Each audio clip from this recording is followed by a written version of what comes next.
La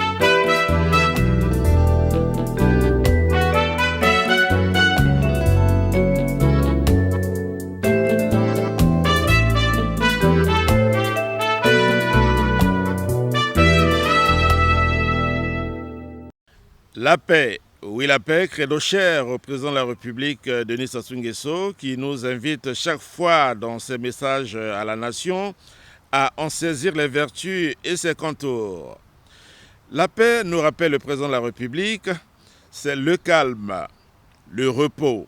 La paix, c'est le silence, l'éloignement du bruit ou de la brutalité.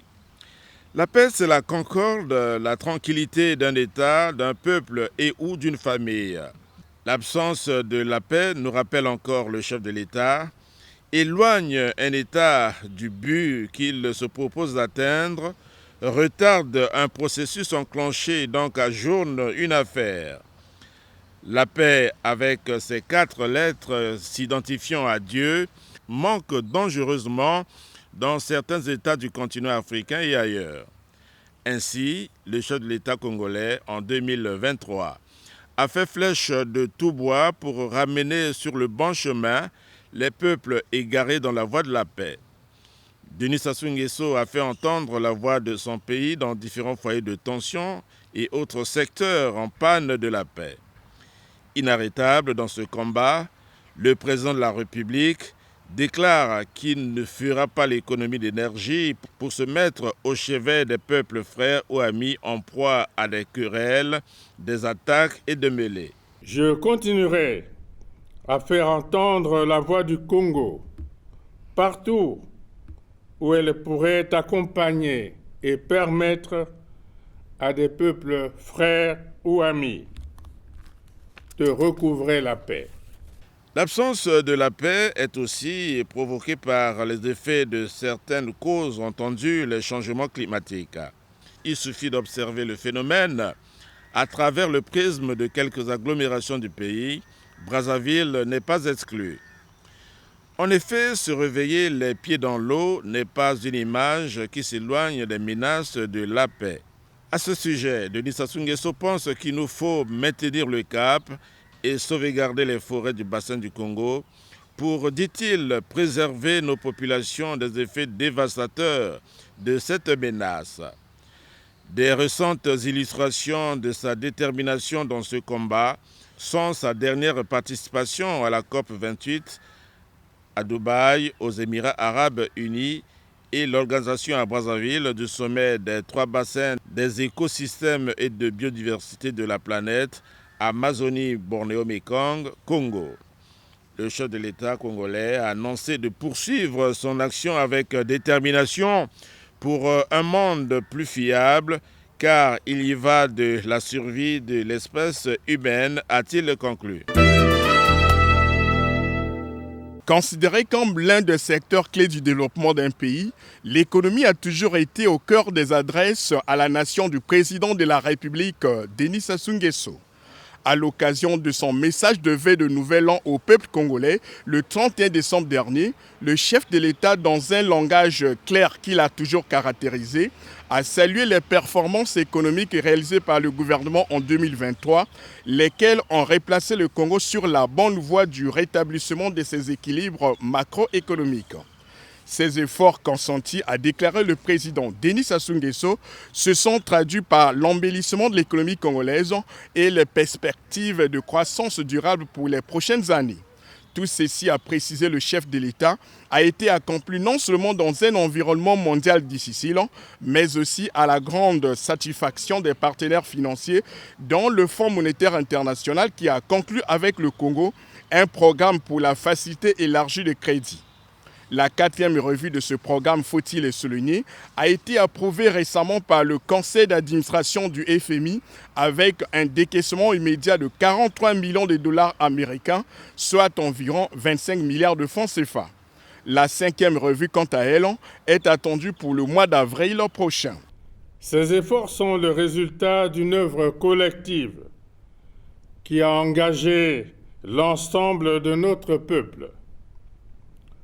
Toujours résilient malgré les conséquences de l'inflation des prix des produits de grande consommation consécutive à de nombreux facteurs,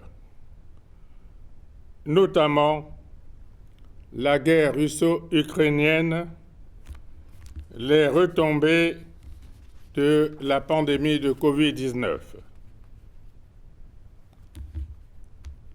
J'ai toujours été à votre écoute et je suis conscient de vos attentes. C'est pour cela que les gains de la croissance de notre économie, ainsi que les réformes sociales majeures à venir, doivent être toujours tournés vers, d'une part, la lutte contre le chômage, en l'occurrence le chômage des jeunes, et d'autre part, la réduction de la pauvreté. Nous devons amplifier et consolider les avancées déjà réalisées dans ces domaines afin que les couches les plus vulnérables de notre société se sentent protégées et soutenues par l'État. Par ailleurs, les progrès accomplis par le Congo dans sa marche vers le développement doivent être préservés. À cet effet, en 2024, le président congolais a exhorté l'ensemble de ses compatriotes à plus de mobilisation et de vigilance afin, dit-il, de rendre irréversibles nos performances économiques et sociales. Répétons ce qu'il convient désormais de considérer comme la priorité des priorités. Denis Sassou Nguesso fait du chômeur en 2024 l'homme de la marche vers le développement.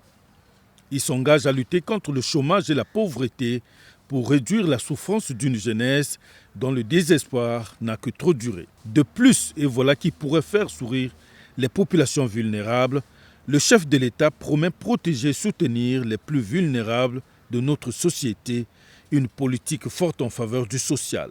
Tout en appelant à l'urgence de répondre aux attentes des jeunes, le président de la République décrète 2024, année de la jeunesse. S'agissant des défis auxquels se trouve confronté notre pays au moment d'aborder la nouvelle année, il sied de souligner l'urgence de répondre aux attentes des jeunes. C'est pourquoi, pour une meilleure prise en charge de leurs aspirations, je décrète 2024, année de la jeunesse. Il s'agit d'intensifier nos efforts pour des réponses davantage pertinentes qui impliquent la participation des jeunes et leur assurent une lisibilité plus nette et des dispositions effectives en matière d'éducation, de formation et d'emploi. Denis Sassou Nguesso, grand protecteur de l'environnement, plus que déterminé à poursuivre la lutte contre les changements climatiques pour la survie de l'espèce humaine. Il nous faut maintenir le cap et sauvegarder les forêts du bassin du Congo, a-t-il dit.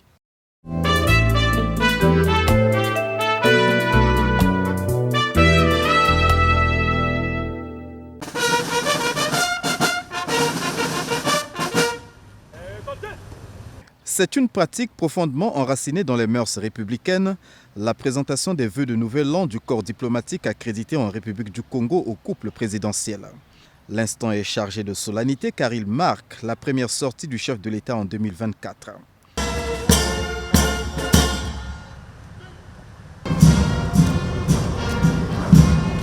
Cette année, la cérémonie a eu lieu dans la salle des banquets du Palais du Peuple. Comme d'ordinaire, 2 interventions ont été enregistrées. L'une d'elles est celle de l'ambassadeur du Gabon au Congo et doyen du corps diplomatique. Pendant une vingtaine de minutes, René Makongo a fait le tour d'horizon des faits ayant jalonné la vie politique économique et socio-culturel en 2023 sur le plan national et international. Sur le plan national, il en ressort des progrès accomplis dans les secteurs notamment de l'agriculture et du numérique, deux des piliers du plan national de développement 2022-2026. Les progrès que connaît votre pays se doivent d'être implémentés et confrontés par la poursuite et la nécessité de l'opérationnalisation du plan national de développement PND 2022-2026, qui constitue un des défis majeurs de votre magistère qui couvre 5 années. Dans un monde caractérisé par l'inversion des valeurs, le diplomate gabonais a salué l'engagement du président Denis Sassou Nguesso en faveur de la paix et de la sécurité, des valeurs qui ont constitué ses leitmotifs dans les enceintes internationales. Sur le plan international, votre engagement affirmé pour la paix mérite bien d'être souligné avec force du fait de l'avoir fait votre credo en raison de son caractère très fragile, à telle enseigne qu'il faudra la consolider et la préserver. Aussi, le corps diplomatique accrédité en République du Congo tient-il à relever vos appels répétitifs dans les conférences internationales en faveur de la paix et la sécurité au profit des populations de notre planète. La paix et la sécurité restent des valeurs incontournables en lien avec le développement de tout pays et la stabilité des institutions nationales. René Makongo a clos son propos en réaffirmant l'engagement et la détermination sans faille du corps diplomatique à accompagner le Congo dans son processus de développement.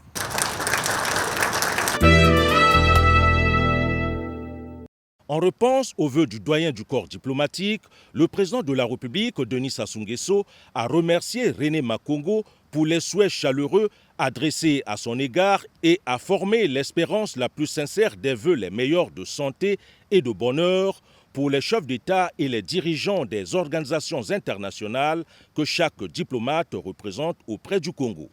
Aussi a-t-il salué la marque de compassion exprimée par le doyen du corps diplomatique à l'endroit des victimes du drame du stade Michel Dornano. Dans son discours, le chef de l'État a évoqué au plan politique la bonne tenue des élections sénatoriales. Au plan économique, il a relevé les avancées enregistrées par le Congo et ses efforts en faveur de la protection de l'environnement. Nous avons engagé d'importantes réformes structurelles dans plusieurs secteurs avec l'appui, entre autres, de nos partenaires financiers internationaux. Ainsi, le Congo a obtenu l'approbation par le Conseil d'administration du Fonds monétaire international au terme de sa 4e revue périodique du décaissement prévu au titre du dernier trimestre de l'année 2023. L'esprit de sacrifice et l'effort persévérant consenti par notre peuple portent désormais leurs fruits. Par ailleurs, les efforts de notre pays pour la préservation de l'environnement et la lutte contre le réchauffement climatique méritent toute l'attention de la communauté internationale. Le Congo jouera toujours sa partition pour la consolidation de la paix dans la sous-région, en Afrique et dans le monde, a fait entendre le chef de l'État aux diplomates. Tout en prônant la politique de non-ingérence et de bon voisinage avec les pays limitrophes, la République du Congo œuvrera toujours à la consolidation de la paix, gage de stabilité, et au renforcement de l'amitié entre les peuples, au service du développement et de l'intégration sous-régionale. Pour cette raison, nous saluons l'issue heureuse des élections présidentielles, législatives et municipales en République démocratique du Congo. C'est ici le lieu de réitérer nos sincères félicitations au président Félix-Antoine Tshisekedi Tshilombo, qui vient d'être réélu à la magistrature suprême de ce pays frère, que des liens profonds unissent à la République du Congo. Notre intérêt commun est partagé, tant à Brazzaville qu'à Kinshasa. Les villes capitales les plus rapprochés au monde réside dans la consolidation de la paix dans nos deux pays. La paix dans cette zone contribue à la stabilité de notre sous-région d'Afrique centrale. Concluant son discours, le président Denis Sassou Nguesso a insisté sur le concept de paix devenu son credo. Pour lui, la paix et le développement ont été au cœur de la diplomatie congolaise en 2023. En notre qualité de président du comité de haut niveau de l'Union africaine sur la Libye, nous nous réjouissons des conclusions des travaux de la 3e réunion préparatoire de la conférence de réconciliation interlibyenne tenue les 13 et 14 décembre 2023 à Séba, au cœur du faisan libyen.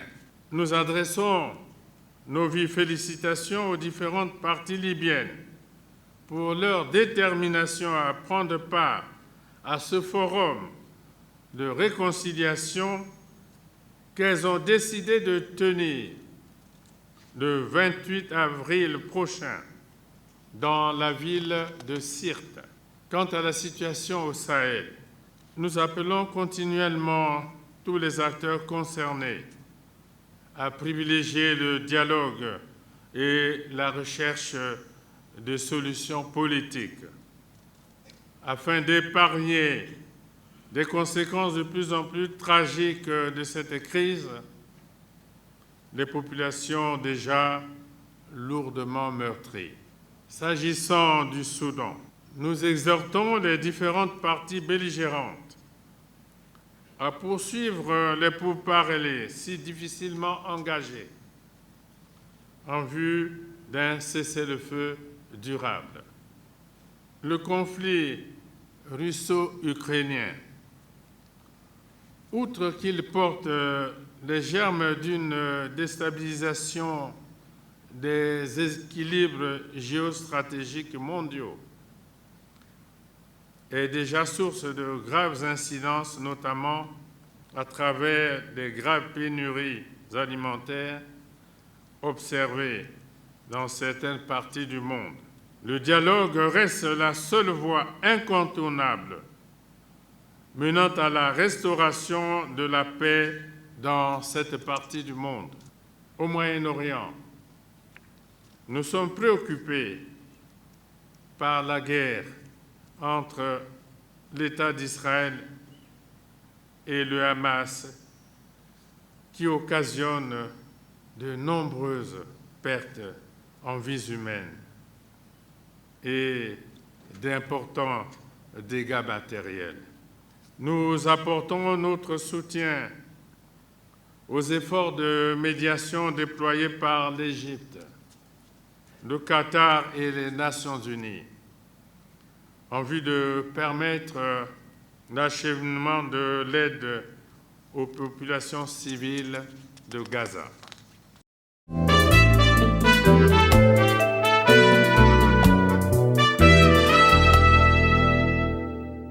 La tradition a été respectée en ce début du mois de janvier au Palais des Congrès pour la présentation des vœux de Nouvel An au président de la République, Denis Sassou Nguesso, et son épouse, la première dame, Antoinette Sassou Nguesso. Un rituel républicain dont le tour est revenu ce vendredi 5 janvier 2024 aux corps constitués nationaux et aux forces vives de la nation. C'est un Premier ministre déterminé, très engagé à poursuivre les efforts de redressement économique, de développement et de construction de l'unité nationale qui, au nom des corps constitués et des forces vives, a placé l'année 2024 sous le signe de l'espoir. Orientant son allocution de circonstances sur un triptyque, Anatole Kouliné Makosso a d'entrée de jeu jeté un regard rétrospectif sur l'année 2023 qui a été marquée par des moments difficiles, à l'instar du drame survenu au stade d'Ornano lors du recrutement des jeunes volontaires au sein des forces armées congolaises, ainsi que les conséquences néfastes de la guerre en Ukraine, la crise économique des années précédentes causée par la pandémie de Covid-19 et la chute des cours des matières premières sur le marché mondial. Cependant, pour le Premier ministre chef du gouvernement, la volonté du développement du Congo et du bien-être social a été inébranlable. Grâce à la politique audacieuse et volontariste que nous mettons en pratique sous votre férule, Excellence, Monsieur le Président, nous connaissons des évolutions qui autorisent l'espoir et notre détermination à y parvenir demeure intacte. Nous y travaillons avec abnégation, malgré les temps difficiles. Des réformes sont engagées pour diversifier l'économie nationale. L'employabilité des jeunes reste une priorité, a dit Anatole Kouliné-Makosso. Grâce à la politique audacieuse et volontariste que nous mettons en pratique sous votre férule, Excellence, Monsieur le Président, nous connaissons des évolutions qui autorisent l'espoir et notre détermination à y parvenir demeure intacte. Nous y travaillons avec abnégation, malgré les temps difficiles, avec la complicité de notre peuple. Oui, la conclusion heureuse de la 4e revue du programme appuyé par la facilité élargie de crédit du Fonds monétaire international montre à suffisance que vous veillez à ce que les finances publiques congolaises soient bien tenues. Sous votre vigilance, à tous les instants, nous faisons de notre mieux pour que la note souveraine du Congo auprès des agences internationales de notation se maintienne et surtout s'améliore pour accroître la crédibilité de la signature du Congo. Nos compatriotes ont fini par comprendre que le président de la République ne nous autorise pas à cheminer avec le Fonds monétaire international pour faire plaisir à celui-ci, ni pour subir un certain dictat, encore moins pour recevoir des aides quelconques. Le Fonds monétaire international nous accompagne plutôt à mettre notre structure économique en adéquation avec les enjeux actuels du développement. Nous devons, pour cela, prendre des mesures courageuses si nous voulons apporter des solutions adéquates aux problèmes affectant les grands services publics comme l'éducation, la santé, la sécurité sociale, l'électricité, l'eau, les transports et les voiries urbaines qui demeurent aujourd'hui des soucis quotidiens pour nos compatriotes. Excellence, Monsieur le Président de la République, vous nous appeliez récemment, le 28 novembre, puis le 31 décembre 2023, à nous préoccuper de la jeunesse. Vous avez d'ailleurs décidé de faire de 2024 l'année de la jeunesse. Fortement représentée dans cette salle, cette jeunesse vous dit merci. C'est dans cette optique que le gouvernement, sur vos instructions, s'engage à mettre en place des mécanismes et instruments d'impulsion, de financement et d'accompagnement, en plus de ce qui existe déjà, comme le FIGA, le FONEA, la CPE. Malgré les balbutiements de démarrage, ces structures vont être renforcées. De même, l'enquête sur la transition vers la vie active en République du Congo, le programme de promotion du travail décent, PPTD 2023-2026, tout comme le répertoire interministériel des métiers, des emplois et des compétences, et la stratégie nationale de prévention et de traitement de la délinquance juvénile, validée récemment, donnent des indications suffisantes pour assurer le plein emploi de la jeunesse et la prise en charge des jeunes en conflit avec la loi. La loi sur le contenu local, en cours d'élaboration, s'ajoute aux réformes importantes déjà engagées dans le cadre des marchés publics et des partenariats publics-privés, afin de promouvoir l'entrepreneuriat juvénile et de faire émerger des capitaines d'industrie et des champions nationaux. En clair, en s'appuyant sur le PND 2022-2026, le gouvernement va lancer très vite, sur vos instructions, le vaste programme d'employabilité, d'entrepreneuriat, d'encadrement et d'accompagnement des jeunes dans les secteurs créateurs d'emplois et de croissance, comme l'agriculture, l'industrie, le numérique, le tourisme et l'immobilier. Plusieurs actions seront menées en 2024 en faveur des Congolais dans les secteurs de l'eau et de l'électricité. Un plan de contingence a été mis en place pour améliorer les voiries urbaines dans la plupart des grandes villes du pays, a conclu le Premier ministre chef du gouvernement avant d'appeler à la rigueur, la discipline, la fermeté et la sanction pour gagner les défis qui s'imposent au Congo. Excellence, Monsieur le Président de la République, très distinguée Madame l'épouse du chef de l'État, au moment où nous nous engageons à mettre en œuvre la feuille de route que vous allez certainement nous repréciser à la suite de mon propos, je voudrais, au nom de l'ensemble des corps constitués nationaux et des forces vives de la nation, formuler d'abord pour votre chère épouse, Madame Antoinette Sassou Nguesso, socle inébranlable du premier foyer congolais, notre foyer national, et pour tous vos proches, nos meilleurs vœux de santé, de prospérité, de bonheur et de succès sur tous les plans. Oui, Excellence, Monsieur le Président de la République, nous avons préféré commencer par eux, car plus que nous, vos collaborateurs, ce sont eux qui vivent au quotidien vos angoisses, vos peines. Ils sont des coussinets grâce auxquels vous pouvez supporter la lourde charge et les énormes sacrifices que vous consentez pour le Congo. Ils subissent comme vous, au quotidien, les jugements parfois excessifs, incisifs et injustes des atrabilaires. Dans le même temps, vos collaborateurs vous renouvellent leurs vœux de loyauté et de dévouement. Dans le même temps, vos compatriotes vous renouvellent leurs vœux de fidélité en nourrissant une conviction profonde, une foi inaltérable de vous voir continuer d'endosser la veste d'homme providentiel pour le Congo. Oui, Excellence, Monsieur le Président de la République, nous espérons vous voir continuer aussi longtemps que l'Éternel vous garantira santé et longévité de conduire notre nation vers les rivages du développement et du bien-être, naviguant avec assurance sur les eaux tranquilles de la paix que vous avez instaurées, restaurées et consolidées.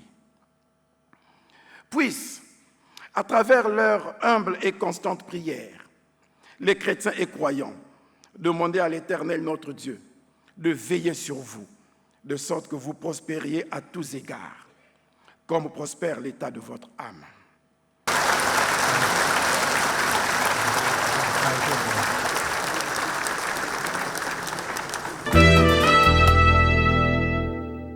Donnant réponse aux vœux des corps constitués nationaux et des forces vives de la nation, le président de la République, Denis Sassou Nguesso, a d'abord souhaité que l'année 2024 contribue à l'épanouissement complet de ces derniers. Ensuite, le chef de l'État a rappelé les grandes lignes contenues dans son message sur l'état de la nation le 28 novembre et celui des vœux le 31 décembre dernier. En l'occurrence, les principaux défis à relever en vue d'accélérer la mise en œuvre du Plan national de développement 2022-2026, ainsi que sa décision de déclarer l'année 2024 année de la jeunesse. La jeunesse, cette couche sociale aux multiples attentes. De ce fait, le président de la République a exhorté les corps constitués nationaux et les forces vives de la nation à prendre la juste mesure de ces enjeux afin de ne pas s'embrouiller dans les faisceaux des slogans sans suite. Cela devrait déterminer sans délai les besoins de ces jeunes ainsi que les sources de financement pour la mobilisation des ressources nécessaires dans un bon cadre de suivi et évaluation et de lui en rendre compte périodiquement. Vous me rassurez de ce que nous avons tous une perception identique des directives et orientations qui ont été énoncées et portées à votre attention. Le résultat est l'indicateur clé de mesure de la performance. Ainsi, la sagesse de chez nous enseigne que lorsque le pêcheur ou le chasseur ne visite pas régulièrement les nasses ou les pièges posés. Les prises courent le risque de décomposition ou d'être dévorées par les prédateurs.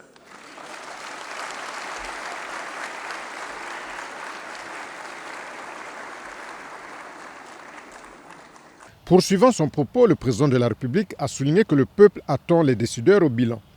D'autant plus que le Congo, qui dans les années 1974 était un pionnier dans le clonage et le bouturage des eucalyptus, n'a pas su capitaliser cet avantage qu'il avait hissé au premier rang mondial de cette technologie. Pour Denis Sassou Nguesso, cela est dû au déficit de conviction patriotique, mieux encore au sabotage. Le Congo est notre patrimoine commun et chacun a sa place dans la marche vers le développement. Pour le chef de l'État, nous devons décrier la négation comme levier de notre action. Dans sa perpétuelle volonté d'apaisement, le président de la République a appelé plus d'un Congolais à cultiver les vertus de paix sociale, de la cohésion nationale et de la stabilité institutionnelle, dans l'honneur et l'amour de la patrie. Enfin, Denis Sassou Nguesso a invité les forces vives de la nation à s'engager sans faille sur le sentier de la responsabilité collective en privilégiant le dialogue afin de réaffirmer la place cardinale du travail sans lequel même la création des richesses ne sera pas envisageable. Nonobstant les incertitudes et les chocs inhérents à l'évolution de l'économie mondiale, de nouvelles avancées sont à notre portée en 2024. En cela, je convie toutes les forces vives de la nation à demeurer vigilantes, mobilisées et à s'impliquer davantage cette année dans cette belle œuvre d'édification d'un Congo plus prospère. Le bon sens ne se sépare pas de la raison. Le bon sens permet de ne pas se perdre dans les nuages, même s'il ne les dissipe pas. Il est nécessaire de penser et de dire. Encore faut-il faire. Enfin, il faut évaluer au fur et à mesure, puis à la fin. C'est cela la clé de toute réussite. C'est notre pari commun pour 2024. Alors, donnons-nous rendez-vous aux résultats.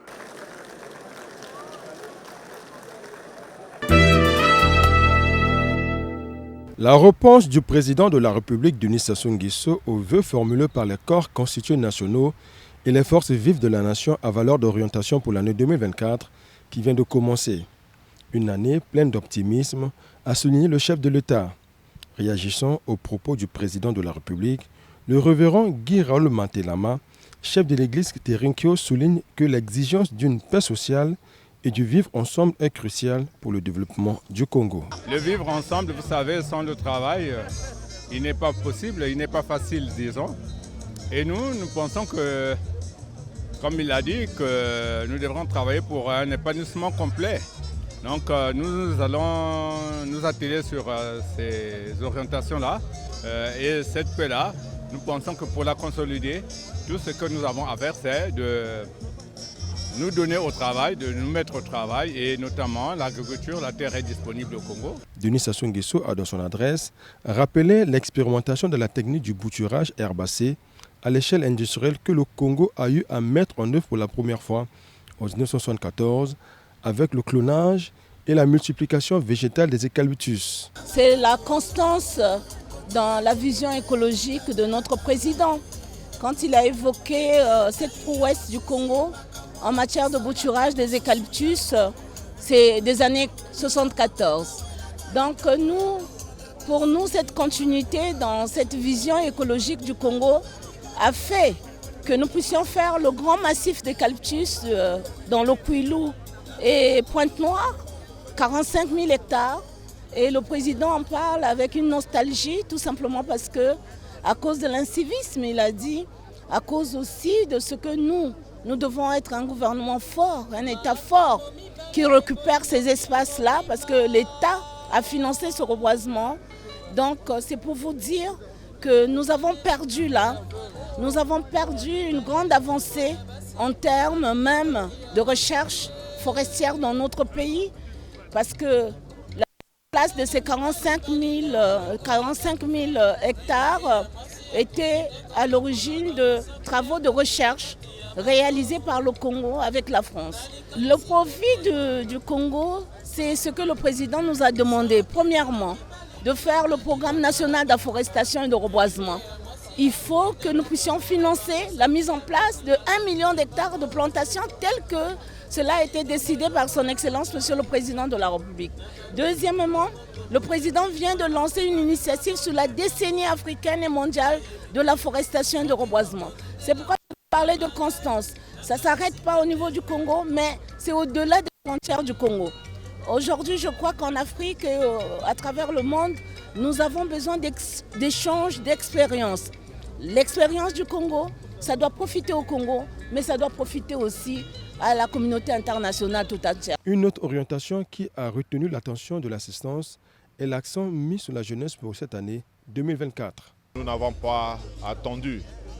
Je crois que 72 heures après l'annonce du président de la République au département de la jeunesse, donc à mon cabinet, nous avons fait une réunion autour de cette question et j'ai instruit les services où j'ai bien précisé les 6 axes sur lesquels nous devons travailler et j'attends dans une semaine, maintenant moins d'une semaine, les résultats et j'en ferai un compte rendu au Premier ministre et par la suite, étant donné que c'est un sujet transversal, avec le Premier ministre, nous allons travailler avec les ministères concernés.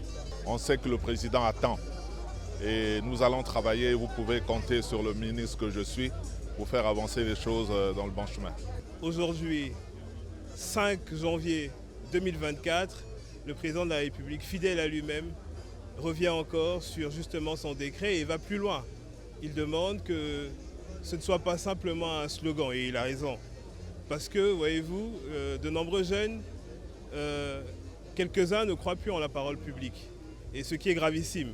Et nous pensons qu'au niveau du Conseil consultatif de la jeunesse, un travail qui a commencé à être fait va se poursuivre, celui des consultations nationales, pour contribuer véritablement au débat et pour être force de proposition afin d'aiguillonner l'action publique et d'aider le président de la République à tenir parole.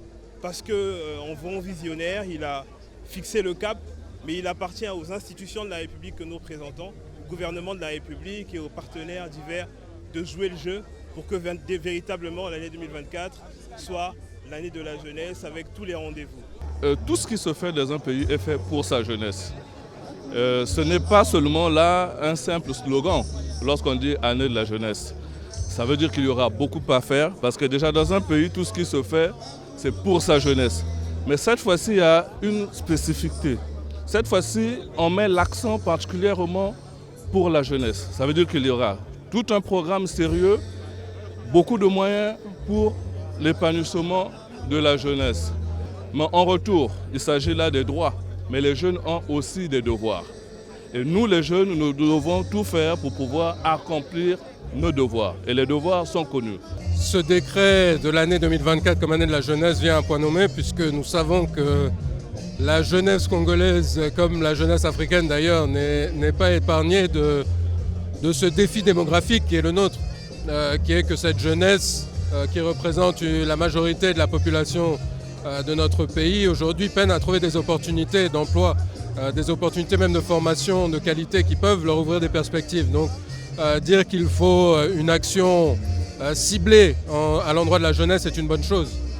Le président a toujours été le grand ami de la jeunesse et nous saluons cette initiative 2024 année de la jeunesse décrétée par le président Denis Sassou Nguesso, ce qui est une bonne chose. Le président l'a encore défini aujourd'hui pour demander aux membres du gouvernement de travailler, de définir les projets sur lesquels le gouvernement devait s'exécuter pour que les jeunes trouvent l'épilogue aux problèmes qui sont les leurs. Et nous sommes convaincus que le gouvernement travaillera à bon escient pour que les problèmes des jeunes trouvent leur solution. C'est un bonheur et puis c'est une opportunité pour la jeunesse congolaise en général et la jeunesse entrepreneuriale en particulier. Mais il ne s'agit pas de décréter simplement, mais il s'agit de la mise en œuvre de la déclaration du président de la République à travers la création ou la mise en œuvre de la politique nationale de la jeunesse multisectorielle qui devrait ouvrir une brèche en créant des banques d'accompagnement des projets de jeunes parce que la fonction publique ne doit pas demeurer le seul réservoir de recrutement des jeunes. Parce que surtout lorsque c'est un réservoir, il finit par devenir un entonnoir. Nous voulons bien que la politique de la jeunesse s'ouvre à tous les autres jeunes pour pouvoir accompagner la mise en œuvre de la politique du président de la République. La jeunesse est l'avenir d'une nation. Nous avons tous été jeunes et lorsque nous étions jeunes, eh bien, nous étions dans un environnement qui offrait des perspectives. Et aujourd'hui, nous avons plus de 60 ans. Donc le président a raison d'insister sur le fait que cette année soit décrétée comme étant année de la jeunesse parce qu'il faut qu'il y ait une espèce de concentration d'efforts. Parce qu'il faut quand même savoir qu'en dépit des progrès que nous avons enregistrés sur les 20 dernières années, mais nous venions quand même d'une période où il y a eu pas mal de soubresauts. Et à partir de là, il y a une espèce de coût social. Et ce coût social et humain se retrouve généralement au niveau de la jeunesse. Il a décrété l'année 2024 comme l'année de la jeunesse et il a demandé au chef du gouvernement de mettre toutes les conditions de façon que les jeunes puissent être pris en compte dans toutes les activités. D'ailleurs, il a demandé qu'il attend un rapport périodique et annuel à la fin de cette année. Donc je pense que le président de la République a donné des instructions très fermes et c'est au chef du gouvernement de pouvoir les appliquer. Les corps constitués nationaux et les forces vives de la nation, faisant partie intégrante de la grande famille congolaise dans son ensemble, sont invités à jouer pleinement leur partition pour le rayonnement de la République, une et indivisible.